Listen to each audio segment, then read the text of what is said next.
नमस्कार, आप जुड़ चुके हैं बिहार टॉक लाइव के साथ। मैं वतन कुमार। आज मुजफ्फरपुर की अनेकों समस्याएं हैं, उन्हीं समस्याओं पर बात करने के लिए अभी हम मौजूद हैं देवीलाल जी के साथ, जो कि सेवकदार के नाम से भी जाने जाते हैं और राजनीति में भी काफ़ी बेबाक अंदाज में अपनी बातों को रखते हैं और अच्छे खासे राजनीतिज्ञ हैं।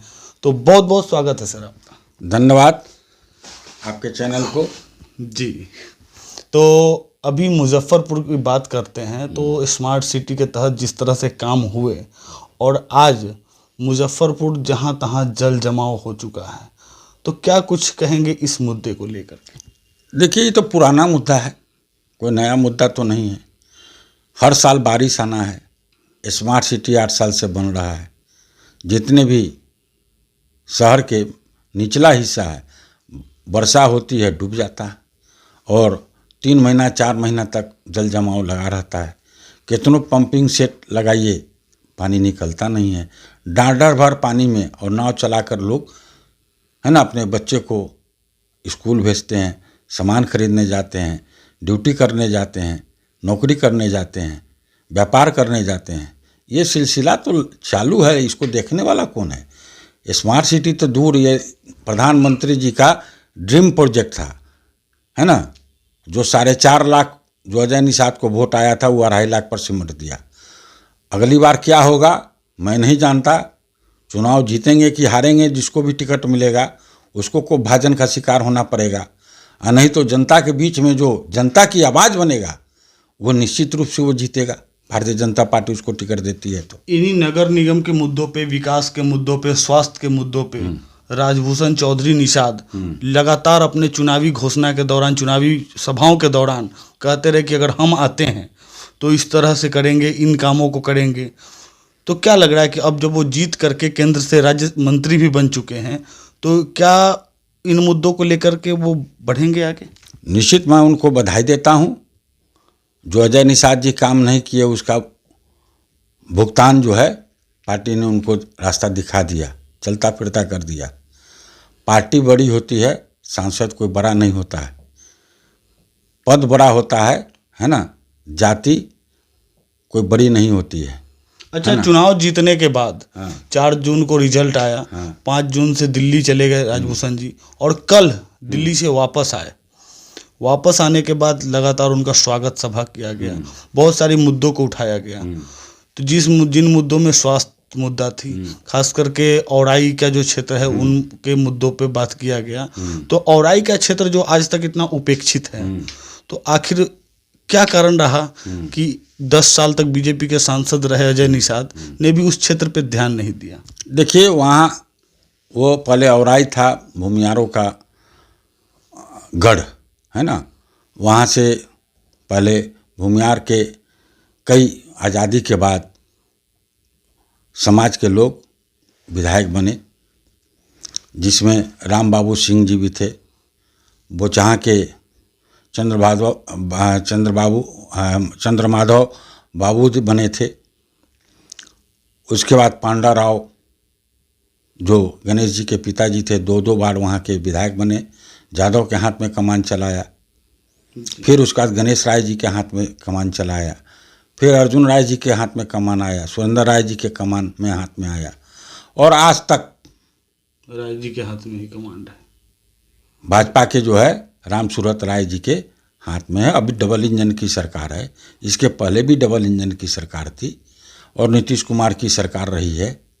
क्या लग रहा है कि अब राजभूषण जी के आने से? अरे राजभूषण जी के आने से क्या आप क्या वो समस्याएं खत्म होंगी? अरे पहले जितना कंक्रीट पुल, चचरी पुल है, उसको कंक्रीट पुल तो ढालें।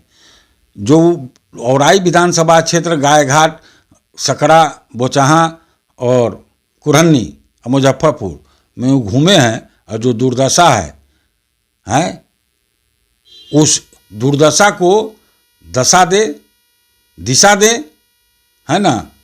नहीं तो जनता फिर उनको दुर्गति कर देगी। आपने कंक्रीट पुल की बात की, तो लगातार बिहार में पुल गिर रहे हैं, और वो भी कंक्रीट के। तो क्या लग रहा है, जनता अब कंक्रीट के पुल पे भी भरोसा करेगी? अरे भाई देखिए, ये तो विकास का मुद्दा है। अगर इंजीनियर और ठेकेदार गलत काम किए हैं और विभागीय मंत्री, तो उसको पनिशमेंट मिलेगा, उस पर केस चलेगा, मुकदमा दर्ज होगा और उसको जेल भेजना चाहिए ऐसे लोगों को।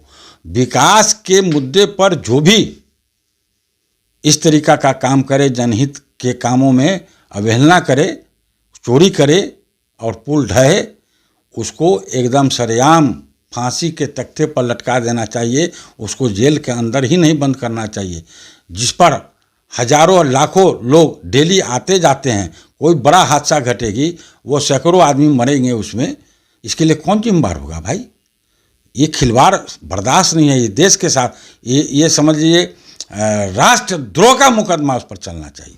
अच्छा, बिहार में जिस तरह से पुल गिरे हैं, हाँ। तो क्या बिहार में जो विकास की लोग बातें कर रहे थे नेता मंत्री, तो क्या उस छवि को धूमिल किया गया? निश्चित रूप से पुल गिरने से पूरे देश में, देश को लोग जो है बिहार को दूसरे उल्टे नजरिया से देख रहे हैं कि भाई केवल भाई लालू यादव का शासनकाल था तो अपराध ज़्यादा था, और नीतीश कुमार का शासन और भाजपा का शासन है तो पैसा केवल लूट का काम, भ्रष्टाचार ज़्यादा। हाँ, अरे तो कह तो रहे हैं भ्रष्टाचार, अगर ये तो ब्लड में इनका इंजेक्ट है, ये तो इनका शिष्टाचार है, वो भ्रष्टाचार क्या कहिएगा? अच्छा, शिष्टाचार है। हाँ, ये इनका इंजीनियर और मंत्री, विभागीय मंत्री, ठेकेदार क्या करेगा भाई? ठेकेदार को तो काम मिला, उसको तो पैसा छोड़ाना है, पूंजी लगाया है, वो कमीशन देगा इंजीनियर को, ओवरसियर को, बड़ा बाबू को, क्लर्क को, मंत्री को, बिल पास होगा। ठेकेदार क्या है? आप ठेकेदार से जैसा काम करेगा ठेकेदार वैसा काम करेगा, आप कमीशन नहीं लीजिएगा, ठेकेदार सही काम करेगा। तो ठेकेदार को तो अंतिम काम किया है, उसको तो फांसी पड़ना ही है, लेकिन फांसी की सज़ा कम हो सकती है, लेकिन फांसी के तख्ते पर लटका देना चाहिए विभागीय इंजीनियर और मंत्री को। अच्छा, आपने बात किया क्यों तो छोड़ा जाता है? क्राइम की जब बात की कि लालू प्रसाद के समय में क्राइम ज़्यादा थी, हाँ। तो अभी भी देखने को आ रहा है कहीं भी हत्या हो जा रही है। खास करके हमारे पत्रकार बंधु की ही हत्या कर दी गई, उसके बाद में महिलाओं की हत्या कर दी गई, उसके बाद लगातार जो है ऐसे ऐसे मतलब शोषण के मामले सामने आ रहे हैं। तो क्या लग रहा है ये सरकार पूरी तरह से हमारे जो वर्तमान सांसद मुजफ्फरपुर से जीते हैं, मैं उनसे आग्रह करता हूं कि वो जनता के बीच में जीतने के पहले 2019 में जब चुनाव लड़े थे तो 5 साल तक तो नज़र नहीं आए। वो तो डॉक्टरी कर रहे हैं। अरे पहले बात सुनिए ना भाई, तो कहीं दिखाइए नहीं पड़े, और जीतने के बाद भी 1 महीना नहीं दिखाई दिए। अब ये 4 दिन के कार्यक्रमों में कम से कम आपराधिक घटना जहाँ घटी है उसके भी परिवार को तो जाके आंसू पोंछ दें, उनको भरोसा दिलवाएं कि आपको न्याय दिलवाएंगे। जिसने आपको गोली मारा है सरकार से उसको मुहैया, उस पत्रकार मरा है उसको 1 करोड़ रुपये उसके परिवार को मिलना चाहिए, यह मैं मांग करता हूँ। जिसको सरेआम गोली मारा गया है अभी तक अपराधी पकड़े नहीं, बड़ा दुर्भाग्यपूर्ण है। वो महिला जो है उसको गोली मारा गया सरेआम, अभी तक अपराधी नहीं पकड़ाया है। ये तालमेल होने जा रहा है, गठजोड़ होने जा रहा है, लिपापोती कर दिया जाएगा। यह अपराध को पुलिस अपराध होती है तो उसको टर्न कर देती है। ये प्रेम प्रसंग है, क्या है भाई? ये जमीन का मामला है, ये पुराने भाई का झगड़ा है ना? तो टर्न करके पुलिस पल्ला झाड़ती है। अरे 1 मिनट में अनुसंधान होगा, 1 दिन में नहीं होगा, 1 सप्ताह में होगा। थानेदार हैं, आईओ है, डीएसपी है, एसपी तो बेचारे कंट्रोल करते हैं पूरे जिला को, है वस्तु स्थिति को मालूम होगा। अगर नीचे का पदाधिकारी गलत करता है तो एसएसपी है ना न्याय के कुर्सी पर, डीआईजी आईजी है ना न्याय के कुर्सी पर, लोग वहाँ आर्गूमेंट करेंगे, गलत होगा तब। कितने लोग यहाँ अपराध करके पद प्रतिष्ठा लेकर अभिनंदन समारोह भी करा रहे हैं। अच्छा, आपसे एक अंतिम सवाल करेंगे जो खास करके कड़वा सवाल भी कहा जा सकता है। हाँ। कि नीतीश कुमार जो कि वर्तमान में हमारे मुख्यमंत्री हैं बिहार के, तो जब अपना पल्ला बदल कर आरजेडी से गठबंधन कर लेते हैं और वहाँ भी मुख्यमंत्री बन जाते हैं, तो फिर भाजपा वाले उनकी उपेक्षा करने लगते हैं, और जब वहीं से फिर पल्ला तोड़ करके और फिर वापस भाजपा में आ जाते हैं तो फिर तारीफें होने लगती है। आखिर क्यों ऐसी दोहरी राजनीति क्यों होती है? देखिए, जो राजनीतिक दल के कार्यकर्ता होते हैं ना बड़ा कमज़ोर होते हैं। और जो पद पर बैठे रहते हैं वो कुर्सी छोड़ने के लिए मजबूर रहते हैं कि वो नहीं छोड़ना चाहते हैं।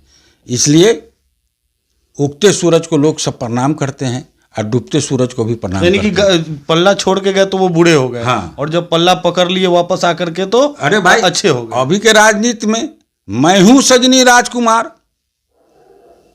मैं हूं सजनी राजकुमार का मतलब समझे, चित भी मेरी और पट भी मेरी। कबीरदास की उल्टी बानी, बरसे कंबल भीगे पानी, मतलब बरसना चाहिए पानी तब बरस रहा है कंबल है। अब भीगे पानी, पानी कहीं भीजता है, वो तो खुदे पानी है। तो इसको क्या कहिएगा भाई। भारतीय जनता पार्टी इतना बड़ी पार्टी है और बिहार में 1980 के बाद 1980 में भारतीय जनता पार्टी का जन्म हुआ, पार्टी बनी। उसके पहले जनसंघ था, है ना। और 80 में जब पार्टी का निर्माण हुआ, 80 से लेकर आज कितना दिन हो गया, 20 साल और 24 साल, 44 साल राजनीति में आप बिहार के भारतीय जनता पार्टी ने मुख्यमंत्री नहीं बना पाया। ये बड़ा दुर्भाग्यपूर्ण है। ये बिहार के धरती के माटी का सवाल है। एक धरती के माटी का लाल आया भी था पगड़ी बांध के हटाने के लिए, क्या वो पिछड़ा नहीं था, कुशवाहा का बेटा नहीं था है? उनको उनका भी पगड़ी उतरवा दिया गया। अरे जादवे कुर्मी राज करेगा क्या? और लोग भी तो है अति पिछड़ा में, केवल मलाही मुजफ्फरपुर का सांसद बनेगा क्या? ऐसा कहीं होता है? ये क्या कोई रजिस्ट्री के वाला है क्या कि हम रजिस्ट्री कर दिए कि मलाह का सीट उड़े, अरे मलाह के ही जीतो। ऐसा राजनीति में नहीं होता है। मैं राजनीति करने वाले भी नेता को मैं चेतावनी देता हूं, जिस दिन अगर तुम इस तरह की राजनीति बंद नहीं किए तुम भी हाशिए पर चले जाओगे। एक दिन जो 200 IPS IAS तुमको पैर ठोक के सलाम मारता है ना, रात के सपने में अंगुआ के, है ना, कई बीमारी से ग्रसित होके राम नाम सत्य हो जाओगे। जनता बकसने वाली नहीं है। आप इस तरीका जातीय राजनीति करना बंद कीजिए। जिसका हक है, जिसकी जनसंख्या है, उसकी भागीदारी दीजिए। बहुत बहुत धन्यवाद आपका। तो अभी आप सुन रहे थे देवीलाल जी, जो कि सेवकदार जी भी हैं। तो हमारे साथ बने रहने के लिए बहुत बहुत धन्यवाद। नमस्कार।